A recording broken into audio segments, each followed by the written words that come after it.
Saya sudah bersama dengan guru kita di sini, Pak Ustadz Danu. Assalamualaikum Pak Ustadz. Assalamualaikum warahmatullahi wabarakatuh. Sehat ya? Alhamdulillah. Alhamdulillah.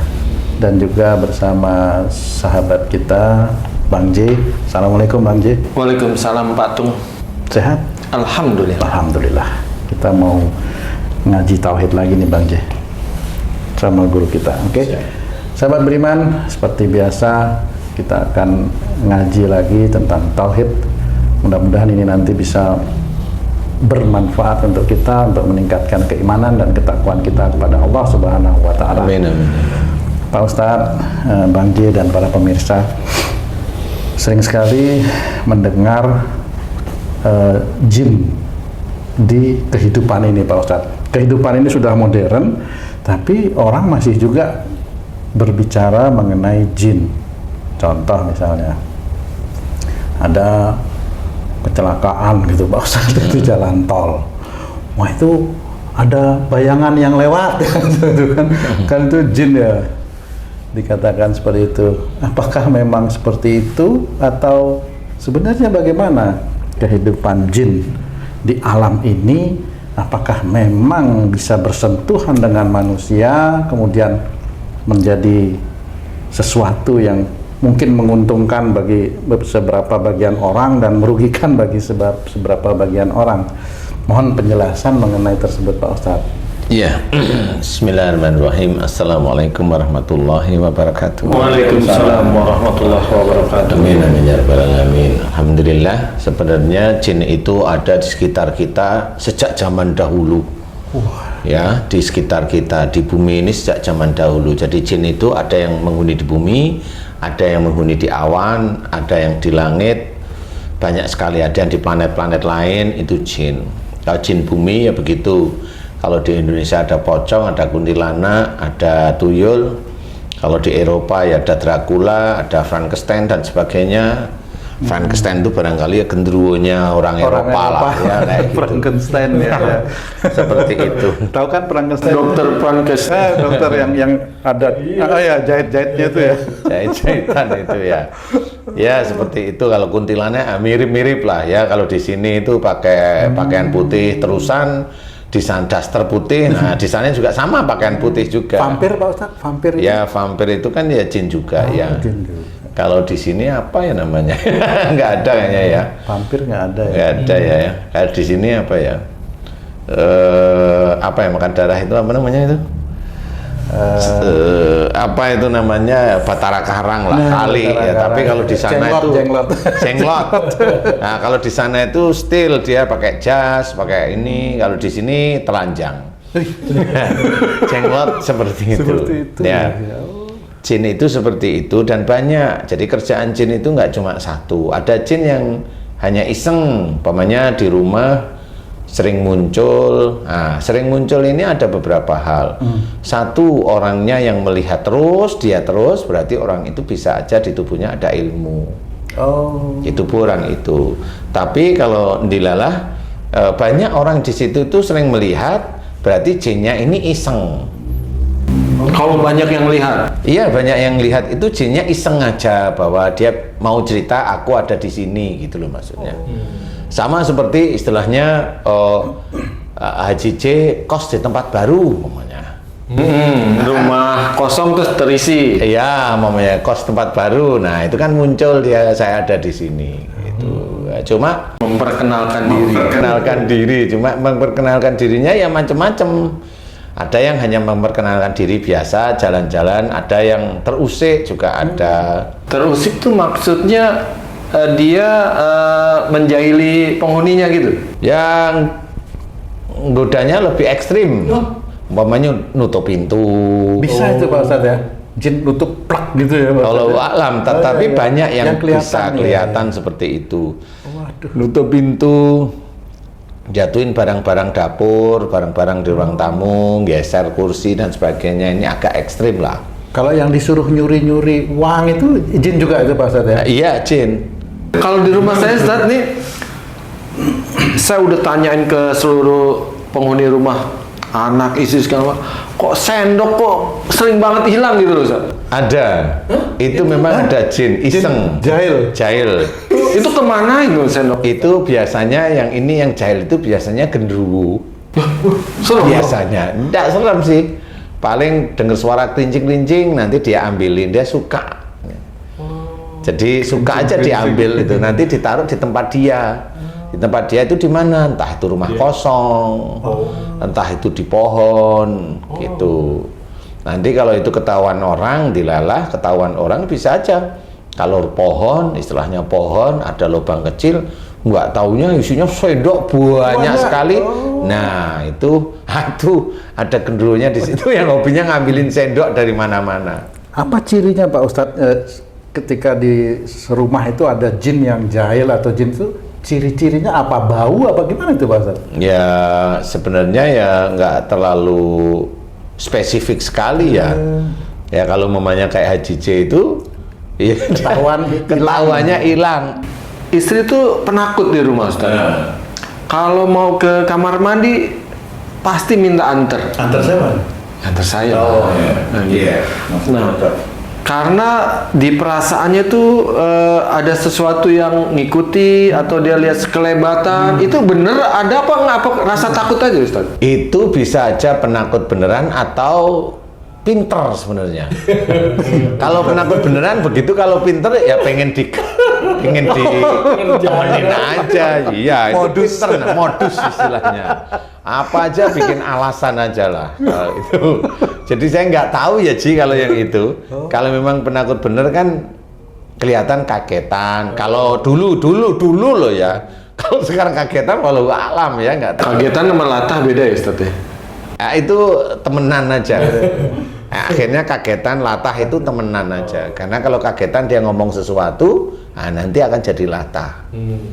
Jadi ngomong sesuatu dia sukain, akhirnya jadi latah. Nah, kalau merasa ada sesuatu yang dirasakan oleh penghuni rumah terhadap rumahnya itu, kebanyakan nih orang asli lah di tempat saya itu ngomongnya gini, numpang-numpang anak bagong mau lihat. Dibacain apa itu? Maksudnya jangan jahil gitu loh. Nah, seharusnya komunikasi yang baik terhadap makhluk Allah yang ada di rumah supaya nggak jahil, supaya nggak menjahili itu gimana Ustaz? Itu ya susah-susah gampang ya. Jadi kalau memang nggak jahil itu pertama itu memang salam biasa aja di rumah. Salam biasa seperti apa sih Ustaz? Assalamualaikum.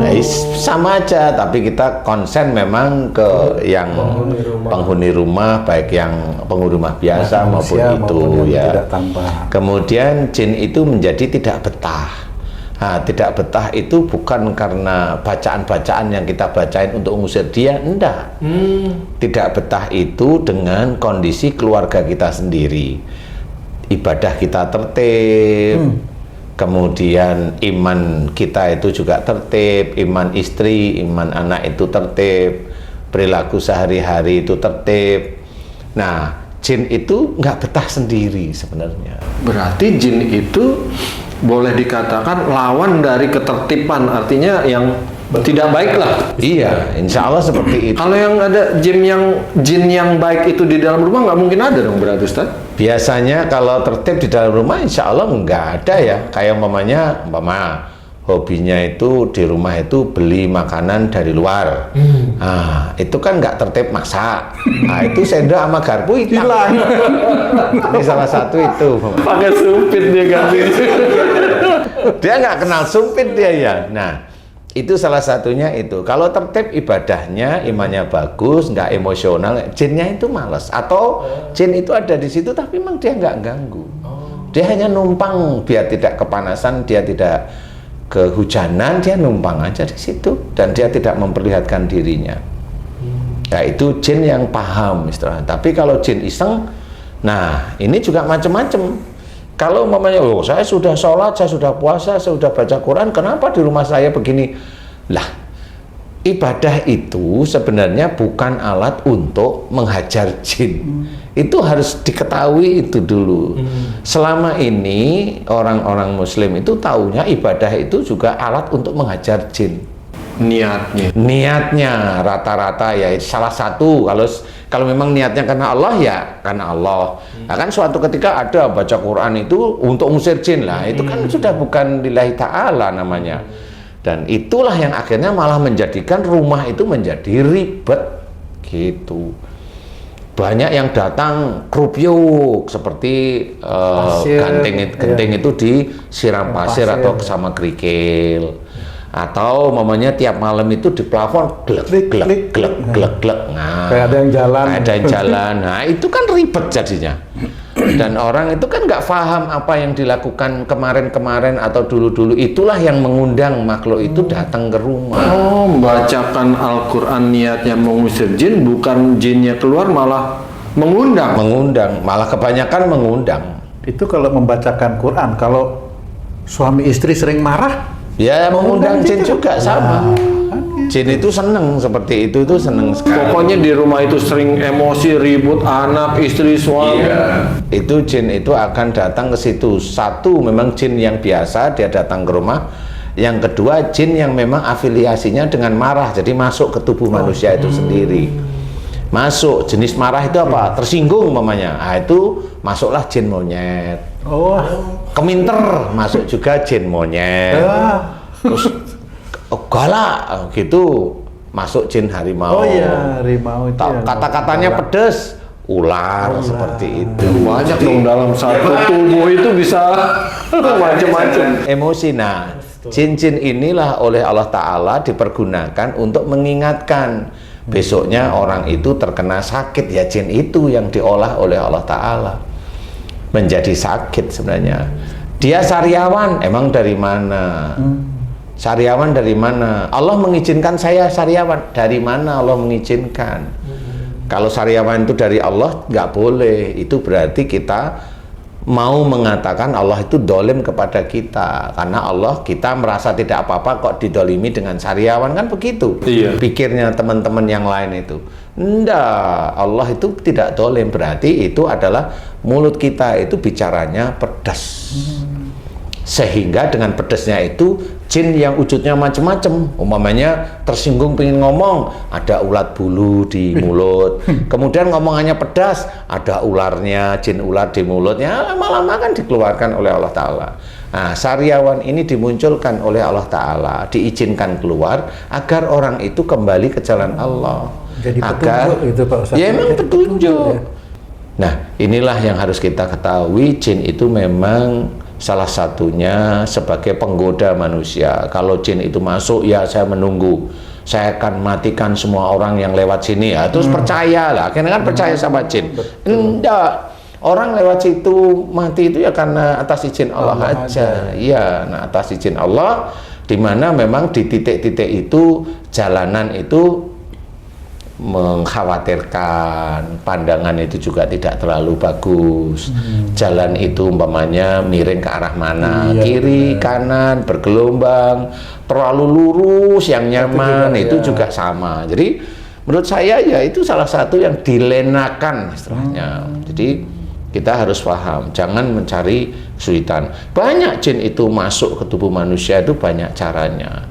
Kalau tadi dia eksis, kalau tubuh manusia, ya manusia itu sendiri. Kalau dia itu pikirannya buruk, suuzon, ya dia masuk ke otak. Kalau suuzonnya dengan marah, ya dia nanti yang akan memunculkan tumor di dalam otak itu. Nah Ustadz, jin ini kan terbuat dari api ya Ustadz ya. Kalau dalam suatu rumah itu, ruangan tamu lah, biasa kita sering bertamu gitu kan. Ini lepas dari nggak pakai AC nih Ustadz. Sering merasakan kita bertamu kok rumah ini panas ya gitu. Kadang kita ke rumah orang lain lagi enak nih adem. Apakah itu berpengaruh terhadap jumlah atau sifat jin yang ada dalam rumah itu Ustaz? Insya Allah bisa. Jadi orang yang bertamu punya ilmu berbenturan dengan ilmu orang yang ditamuin ya panas, tidak nyaman juga. Ya. Bisa juga. Tidak nyaman, bisa seperti itu Ji, bisa. Ke rumah satunya ya satu frekuensi sama ilmunya seperti itu. Itu bisa ya, bisa aja memang rumah itu di keluarga itu memang sering bertengkar. Ya seperti itu juga bisa, sama kondisinya seperti itu. Sama. Kecuali kalau memang rumahnya kecil, kemudian ininya pendek, panas itu ya normal. Kadang menyebabkan suatu kesombongan juga Ustadz, si tuan rumah, iya nih sering Panas gitu. sholat, sering baca Quran, jadi adem rumahnya, seperti itu. Ya itu karena dia orang-orang itu sebenarnya mau menyombongkan dirinya. Padahal memang diceritakan dalam salah satu riwayat itu rumah itu kalau bisa jangan seperti kuburan. Maksudnya adalah ya kita kalau baca Quran ya bacalah, keluarga kita baca Quran itu bukan sepi seperti kuburan, tapi baca niatnya juga lillahi ta'ala. Kemudian diisi di keluarga kita itu seperti kuburan. Kuburan itu bukan karena tidak ada penghuni, memang tidak ada komunikasi yang baik, jadi sepi. Sendiri-sendiri. Ya, kamu tuh sendiri-sendiri tuh, anakmu, istrimu gimana tuh? Nah itu ya sama. Gimana caranya menyatukan itu, Pak? Ya tinggal kamu rumah itu cuma satu, ruang tamu sama dapur, ruang makan jadi kecil, kamar satu, kamar satunya selesai. Harus letaknya itu juga harus ditata. Iya ditata sehingga anak itu sama istri sama selalu bertemu di titik itu. Kalau enggak ya gimana? Apalagi rumah ada TV-nya di kamar, tiap kamar ada TV. Lah selesai, anak nggak pernah mau turun. Tah di kamar. Iya. Seperti itu. Nah, itu ditata. Itulah cara menghidupkan rumah. Menghidupkan itu akhirnya komunikasi antara orang tua dengan anak itu jalan. Jalan pun dengan jalan-jalan menurut syariat Islam, tidak ada buruk. Anak yang salah dinasehatin, itu tidak seperti kuburan rumah itu. Jadi memang sebagian dibacakan Quran tapi niatnya lillahi ta'ala ya. Jangan biar rumah biar tidak seperti kuburan beneran, maksudnya seperti itu. Itu kan kiasan. Pak Ustadz, bicara mengenai rumah ini, penataan ini. Ini saya agak tertarik nih. Kadang-kadang kan ada kalau kita mendesain, orang mendesain itu kan pintunya sebelah sini, nanti ininya sebelah sini. Itu bisa mempengaruhi keluar masuknya jin nggak itu Pak Ustadz kalau ditata-tata kayak gitu itu Pak Ustadz? Sebenarnya kalau menurut saya, kalau dia yakini bahwa dengan pintu ditaruh ini tidak langsung menghadap sini begini, nanti rezeki tidak datang itu, nanti rezeki datang terus mamanya. Nah itu udah jin sudah masuk di situ, Di kepalanya. di rumah itu sendiri. Kalau dia membentuk seperti itu, jin sudah masuk. Oh. Jadi tatanan harus bukan benar tatanan yang komunikasinya bagus atau komunikatif itu kan begitu ya. Ruang tamu, ruang makan, dapur agak tertutup dikit dapurnya mamanya, kemudian ada ruang mana orang tua, mana anak, itu kan diatur aja. Jadi diarahkan ke satu titik gitu ya. Kayak titik kumpul dong. Iya betul. Diarahkan. Jadi, diarahkan dan dibikin kamar anak itu jangan terlalu nyaman. Iya. Maksudnya jangan terlalu nyaman tuh. Nanti di kamar terus. Nanti gitu. di kamar terus dia, ya. Maksudnya nggak usah dilengkapi TV. Enggak, kalau itu malah jangan. Kecuali anaknya sudah berkeluarga, beda. Ini beda ya. Kalau anaknya masih solo karir ya. Jangan ya, gitu. Nah itu akan memberikan kenyamanan seperti itu. Jadi itu yang harus kita bentuk. Nah disitulah imam di dalam keluarga itu menentukan mau kemana diarahnya. Kalau dia membiarkan anaknya kuburan, mana orang tuanya hanya main HP, anaknya main HP, mana kuburan. Persis itu. Persis siapa? Persis saya. Jadi itulah kuburan. Makanya nggak boleh, harus ada komunikasi. Jadi titik temu mana di ruang meja makan, kan nggak meja makan dengan kamar dengan ini luas, jadi orang itu malas Iya sudah. bener ya. Makan di kamar akhirnya. Nah gimana kita itu mau mengarah keluarga kita itu mau masuk surga kalau sehari-hari aja ya kan kayak kuburan akhirnya seperti itu. Penting.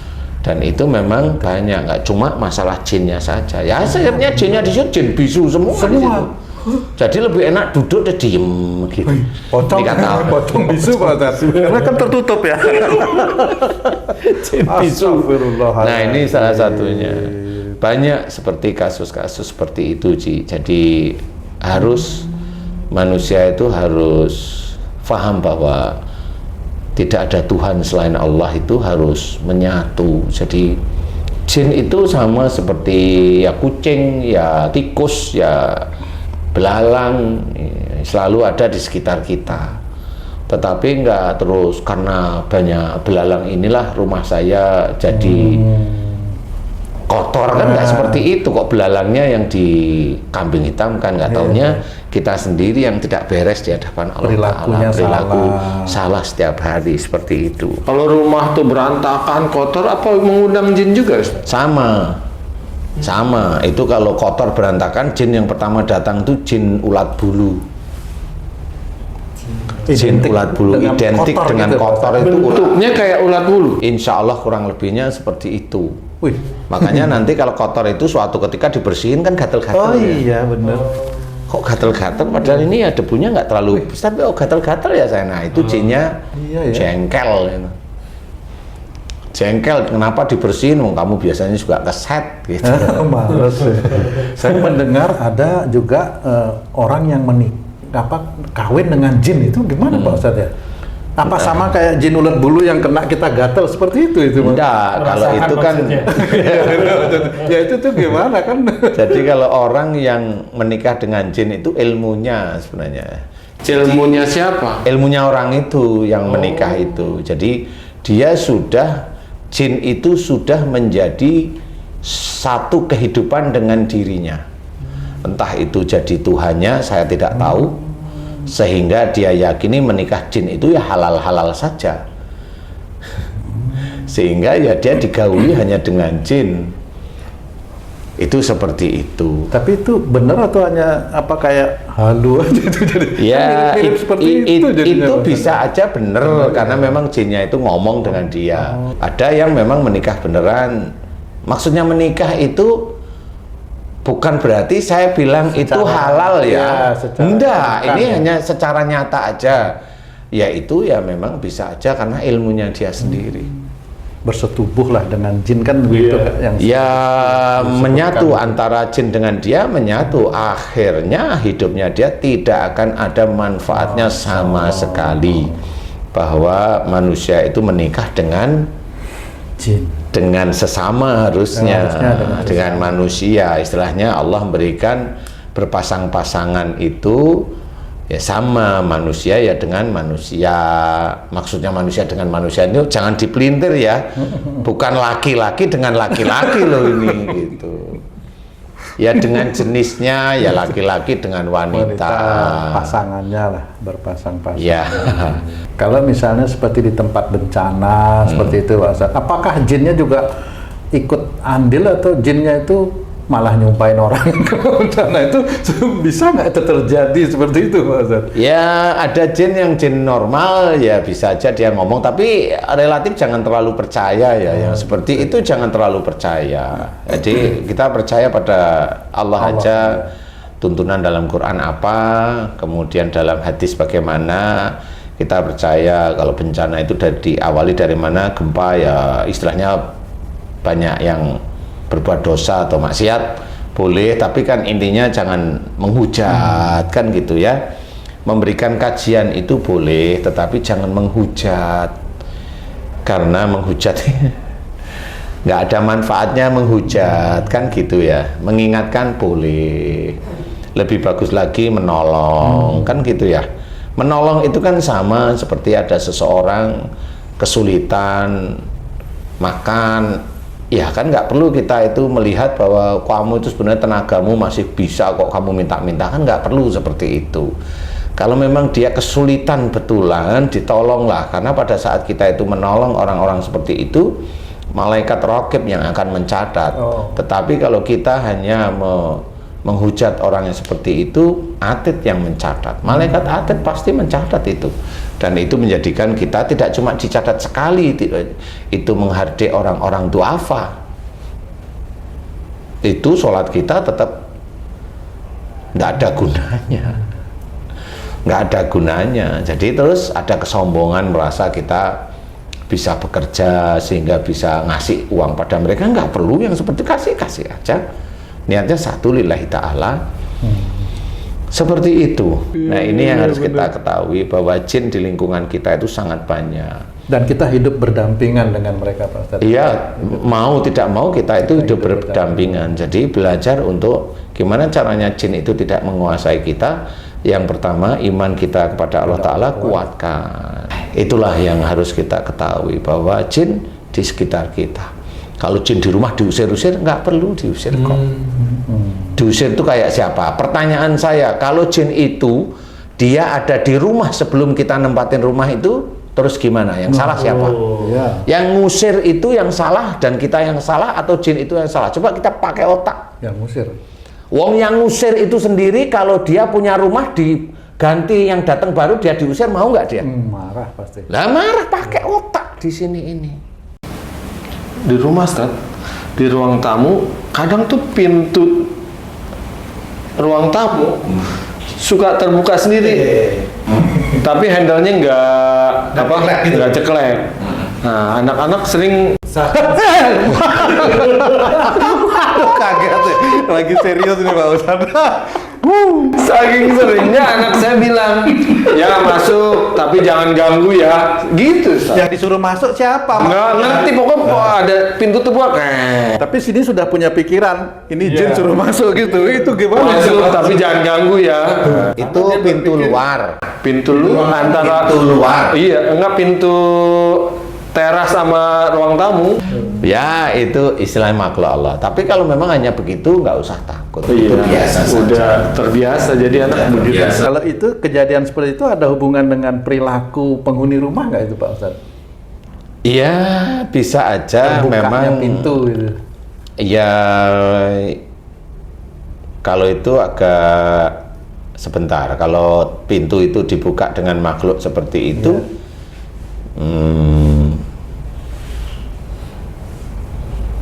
sebentar. Kalau makhluk itu membuka pintu, maksudnya ini apa ya?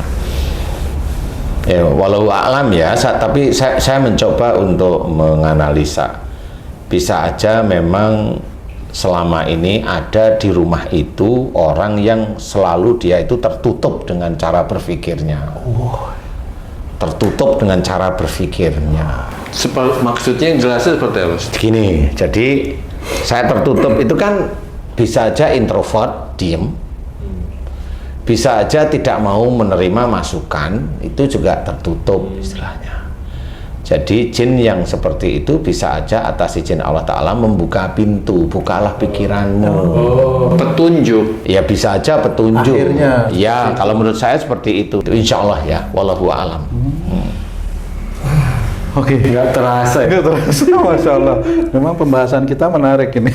Karena keseharian Keseharian ya. yang dihadapi. Ada lagi yang mau ditanya, Ji? Sementaran dulu. Tutup dulu ya. Baik Pak Ustadz, terima kasih banyak pencerahannya kali ini.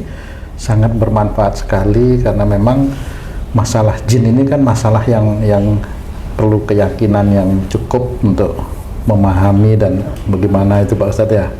Alhamdulillah, mudah-mudahan jadi petunjuk dan manfaat buat kita Ji ya. Amin. Seperti pintu yang terbuka di rumah itu kan sebenarnya di ilmu yang manfaat ya.